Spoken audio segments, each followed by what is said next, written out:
ನಮಸ್ಕಾರ ಸ್ನೇಹಿತರೆ, welcome back to Dakshayani Banjara ಚಾನಲ್ಗೆ. ಇವತ್ತಿನ ರೆಸಿಪಿ ಏನಪ್ಪ ಅಂದರೆ rainbow chapati palak egg curry. ಇದನ್ನು ಯಾವ ರೀತಿ ಮಾಡೋದಂತ ಹೇಳಿ ನಿಮಗೂ ತಿಳಿಸ್ಕೊಡ್ತೀನಿ. ಗೋಧಿ ಹಿಟ್ಟನ್ನು ತಗೊಂಡಿದ್ದೀನಿ, ಅದರಲ್ಲಿ ಸ್ವಲ್ಪ ಉಪ್ಪನ್ನು ಹಾಕ್ಕೊಂಡಿದ್ದೀನಿ. ಇವಾಗ ಇದರಲ್ಲಿ ಪಾಲಕ್ ಪೇಸ್ಟ್ನ ಹಾಕ್ಕೊಳ್ತಿದ್ದೀನಿ. ಪಾಲಕನ್ನು ಚೆನ್ನಾಗಿ ಬೇಯಿಸ್ಕೊಂಡು ಸೋಸಿಟ್ಕೊಂಡು ತಣ್ಣಗಾದ್ಮೇಲೆ ರುಬ್ಬಿ ಇಟ್ಕೊಂಡಿದ್ದೆ ಸ್ನೇಹಿತರೆ. ಇದನ್ನು ಗೋಧಿ ಹಿಟ್ಟಲ್ಲಿ ಹಾಕಿ ಕಲಿಸ್ಕೊಂಡಿದ್ದೀನಿ. ನೋಡಿ ಕಲರ್ ನೋಡಿ ಸ್ನೇಹಿತರೆ, ಎಷ್ಟು ಚೆನ್ನಾಗಿ ಬಂದಿದೆ ಅಂಥೇಳಿ, ಗ್ರೀನ್ ಕಲರು. ಇವಾಗ ಮತ್ತೆ ಸ್ವಲ್ಪ ಗೋಧಿ ಹಿಟ್ಟನ್ನು ತಗೊಂಡಿದ್ದೀನಿ, ಅದರಲ್ಲಿ ಸ್ವಲ್ಪ ಉಪ್ಪನ್ನು ಕೂಡ ಹಾಕ್ಕೊಂಡಿದ್ದೀನಿ. ಸ್ವಲ್ಪ ಒಂದು ಬೀಟ್ರೂಟನ್ನು ರುಬ್ಬಿಟ್ಕೊಂಡಿದ್ದೆ ಸ್ನೇಹಿತರೆ. ಆ ಪೇಸ್ಟನ್ನು ಇದರಲ್ಲಿ ಹಾಕ್ಕೊಳ್ತಿದ್ದೀನಿ. ಹಾಕ್ಕೊಂಡು ಕಲಿಸ್ಕೊಳ್ಳಿ ಚೆನ್ನಾಗಿ ಹಿಟ್ಟಲ್ಲಿ. ನೋಡಿ ಕಲರ್ ಯಾವ ಥರ ಬರ್ತಿದೆ ಅಂಥೇಳಿ. ನೋಡಿ ನಾನು ಇದನ್ನು ಕಲಸಿಟ್ಕೊಂಡಿದ್ದೀನಿ. ಬೀಟ್ರೂಟ್ ಹಾಕ್ಕೊಂಡಿದ್ದೀನಲ್ವ, ಕಲರ್ ನೋಡಿ ಎಷ್ಟು ಚೆನ್ನಾಗಿ ಬಂದಿತ್ತು. ಮತ್ತು ಗೋಧಿ ಹಿಟ್ಟನ್ನು ತಗೊಂಡಿದ್ದೀನಿ. ಇದಕ್ಕೆ ಸ್ವಲ್ಪ ಉಪ್ಪು ಮತ್ತು ಸ್ವಲ್ಪ ಅರಿಶಿನ ಹಾಕ್ಕೊಳ್ತಿದ್ದೀನಿ. ಇದಕ್ಕೆ ಎಲ್ಲನೂ ಅರಿಶಿನ ಮತ್ತು ಹಿಟ್ಟು ಚೆನ್ನಾಗಿ ಬೆರೆಸ್ಕೊಳ್ಳಿ. ಬೆರೆಸ್ಕೊಂಡ ನಂತರ ಸ್ವಲ್ಪ ನೀರನ್ನು ಹಾಕ್ಕೊಂಡು ಚೆನ್ನಾಗಿ ಕಲಿಸ್ತಾ ಹೋಗಿ.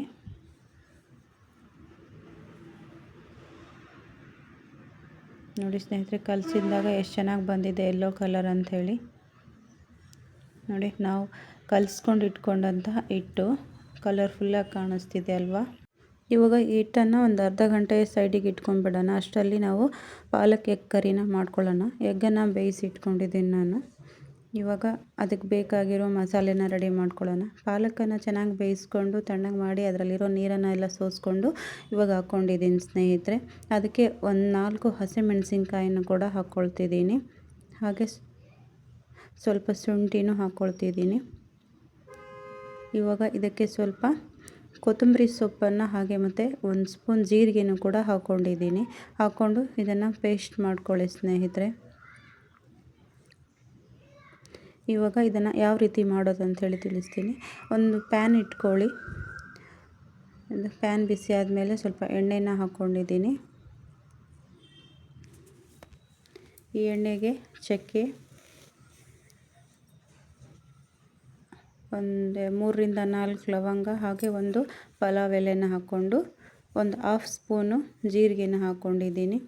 ಎಲ್ಲ ಫ್ರೈ ಆದಮೇಲೆ ಸಣ್ಣದಾಗಿ ಹಚ್ಚಿಟ್ಕೊಂಡಿರುವ ಈರುಳ್ಳಿನ ಕೂಡ ಹಾಕ್ಕೊಳ್ತಿದ್ದೀನಿ.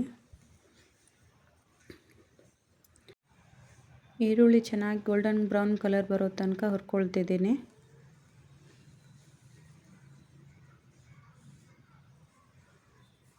ಇವಾಗ ಈರುಳ್ಳಿ ಚೆನ್ನಾಗಿ ಬೆಂದಿದೆ. ಇದರಲ್ಲಿ ಸ್ವಲ್ಪ 2 ಟೊಮ್ಯಾಟೋನ ಹಾಕ್ಕೊಳ್ತಿದ್ದೀನಿ. ಸಣ್ಣದಾಗಿ ಹಚ್ಕೊಂಡು ಇಟ್ಕೊಂಡಿದ್ದೀನಿ. ಇದಕ್ಕೆ ಸ್ವಲ್ಪ ಉಪ್ಪು ಹಾಗೆ ಒಂದು 1/2 ಸ್ಪೂನು ಅರಿಶಿನ ಹಾಕ್ಕೊಳ್ತಿದ್ದೀನಿ. ಟೊಮೆಟೊ ಬೇಗ ಬೇಯುತ್ತೆ ಸ್ನೇಹಿತರೆ ಅರಿಶಿನ ಹಾಕ್ಕೊಂಡಾಗ. ನೋಡಿ ಚೆನ್ನಾಗಿ ಫ್ರೈ ಆಗ್ತಾಯಿದೆ ಟೊಮೆಟೊ ಕೂಡ. ಇವಾಗ ಫ್ರೈ ಆಗಿದೆ. ಇದಕ್ಕೆ ನಾವು ರುಬ್ಬಿಟ್ಕೊಂಡಿದ್ವಲ್ಲ ಪಾಲಕು, ಕೊತ್ತಂಬರಿ, ಶುಂಠಿ, ಹಸಿಮೆಣಸಿನ್ಕಾಯಿ, ಅದನ್ನು ಜೀರಿಗೆನೂ ಕೂಡ ಇದರಲ್ಲೇ ಹಾಕ್ಕೊಂಡು ರುಬ್ಕೊಂಡಿದ್ವಿ ನಾವು. ಇದನ್ನು ಕೂಡ ಇದರಲ್ಲಿ ಹಾಕ್ಕೊಂಡು ಚೆನ್ನಾಗಿ ಫ್ರೈ ಮಾಡ್ಕೋಬೇಕು. ಇದು ಕೂಡ ಇದರ ಹಸಿ ವಾಸನೆ ಎಲ್ಲ ಹೋಗಬೇಕಲ್ವ, ಆ ಥರ ಫ್ರೈ ಮಾಡ್ಕೊಳ್ಳಿ.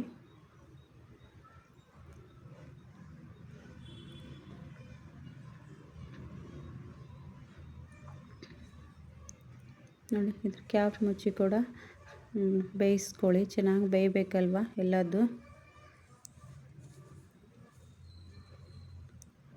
ಕೈ ಆಡಿಸ್ತಾನೆ ಇರಬೇಕು ಸ್ನೇಹಿತರೆ, ಇಲ್ಲಾಂದರೆ ತಳ ಹಿಡಿದು ಬಿಡುತ್ತೆ.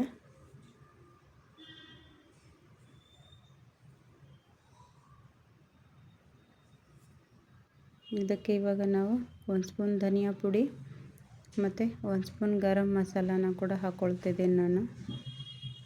ಹಾಕ್ಕೊಂಡು ಚೆನ್ನಾಗಿ ಫ್ರೈ ಮಾಡ್ಕೊಳ್ಳಿ.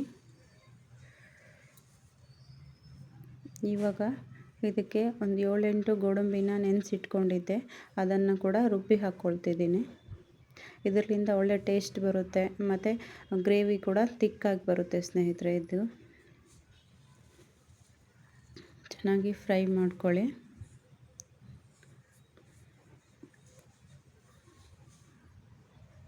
ಇವಾಗ ಸ್ವಲ್ಪ ನಾವು ಇದಕ್ಕೆ ನೀರನ್ನು ಹಾಕ್ಕೊಳ್ಳೋಣ.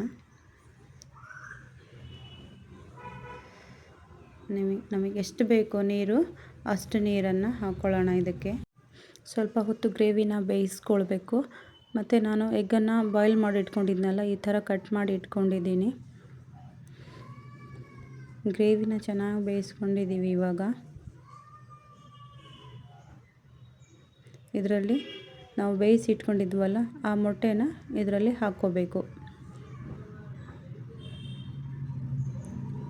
ಒಂದು 6 ಮೊಟ್ಟೆನ ಹಾಕ್ಕೊಂಡಿದ್ದೀನಿ ಸ್ನೇಹಿತರೆ ನಾನು ಇದರಲ್ಲಿ.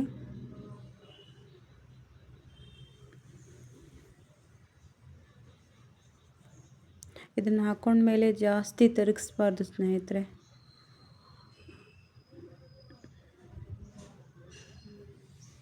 ಸ್ವಲ್ಪ ಮೊಟ್ಟೆ ಒಳಗಡೆ ಮುಳುಗುವಷ್ಟು ಮಾಡ್ಕೊಳ್ಳಿ.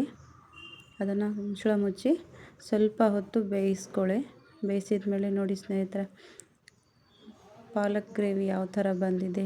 ಪಾಲಕ್ ಎಗ್ ಗ್ರೇವಿ ತುಂಬಾ ರುಚಿಯಾಗಿರುತ್ತೆ ಸ್ನೇಹಿತರೆ, ತಿನ್ನೋ ಕೂಡ.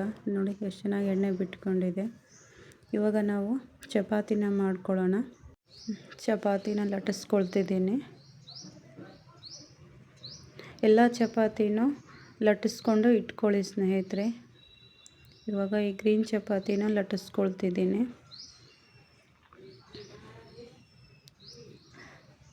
ಮಕ್ಕಳಿಗೆ ಒಳ್ಳೆ ಪ್ರೋಟೀನು, ಐರನ್ ಕಂಟೆಂಟ್ ಎಲ್ಲ ಸಿಗುತ್ತೆ ಸ್ನೇಹಿತರೆ ಈ ಊಟದಿಂದ.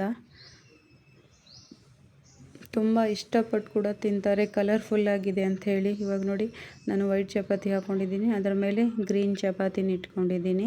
ಇವಾಗ ಯೆಲ್ಲೋ ಕಲರ್ ಚಪಾತಿ ಮತ್ತು ಬೀಟ್ರೂಟ್ ಕಲರ್ ಚಪಾತಿನ ಇಟ್ಕೊಂಡು ರೋಲ್ ಮಾಡ್ಕೊಳ್ತಿದ್ದೀನಿ ಸ್ನೇಹಿತರೆ. ಇವಾಗ ನಾನು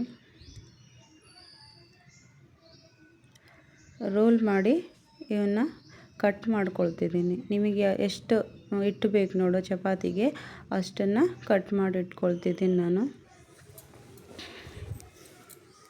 ನೋಡಿ ಎಷ್ಟು ಕಲರ್ಫುಲ್ಲಾಗಿ ಬಂದಿದೆ ಅಂಥೇಳಿ. ಇವಾಗ ನಾವು ಚಪಾತಿನ ಲಟ್ಟಿಸ್ಕೊಳ್ಳೋಣ.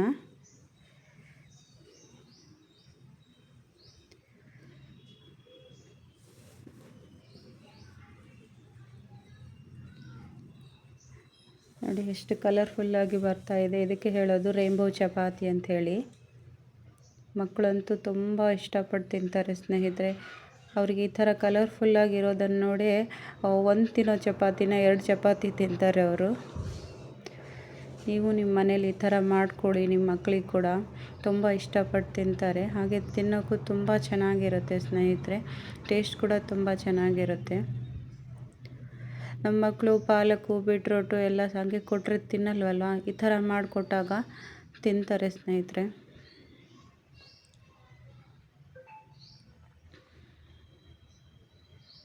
ಚಪಾತಿನ ಬೇಯಿಸ್ಕೊಳ್ತಿದ್ದೀವಿ ಎಣ್ಣೆ ಹಾಕ್ಕೊಂಡು. ನೀವು ತುಪ್ಪ ಕೂಡ ಹಾಕ್ಕೊಂಡು ಮಾಡ್ಕೋಬೋದು ಇದನ್ನು. ಇನ್ನೂ ತುಂಬ ರುಚಿಯಾಗಿರುತ್ತೆ ತುಪ್ಪ ಹಾಕ್ಕೊಂಡು ಮಾಡಿಕೊಂಡಾಗ.